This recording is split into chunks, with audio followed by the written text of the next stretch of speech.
ఇగో ఇక్కడ ఒక రాతి పనిముట్టు, రాతి పనిముట్టు లభించింది. వైట్ కలర్లో ఉన్నటువంటి రాతి పనిముట్టు. మనకి ఈ ప్రాంతంలో రాతి పనిముట్లు చాలా కనిపిస్తాయి.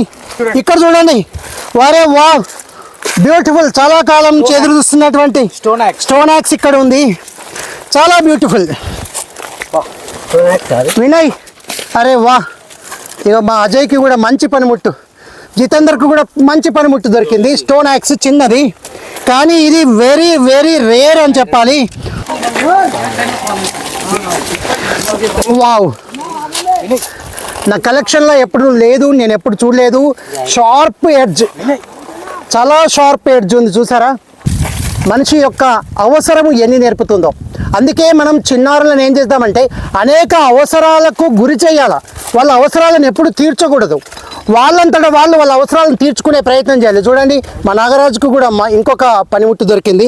చాలా పనిముట్లు ఉన్నాయి ఈ ప్రాంతంలో. ఇక చూడండి, ఇక్కడే ఉన్నాయి. ఇది కూడా ఒక పనిముట్టే. ఇగో ఇది కూడా పనిముట్టే. ఇగో చూడండి, ఇగో అరే వావ్, ఇంకొక రా మెటీరియల్ దొరికింది. చూడండి ఎన్ని పనిముట్లు దొరికినాయో. ఈ మా టీం ఇంకా ఎన్నిటిని ఎక్స్ప్లోర్ చేయనుందో. ఇంకా గుట్టపైకి వెళ్తే కొత్త చరిత్ర మనం అందించబోతున్నాము. ఆహా, సుర్రున కాలుతున్నాయి. ఇది కూడా అదే.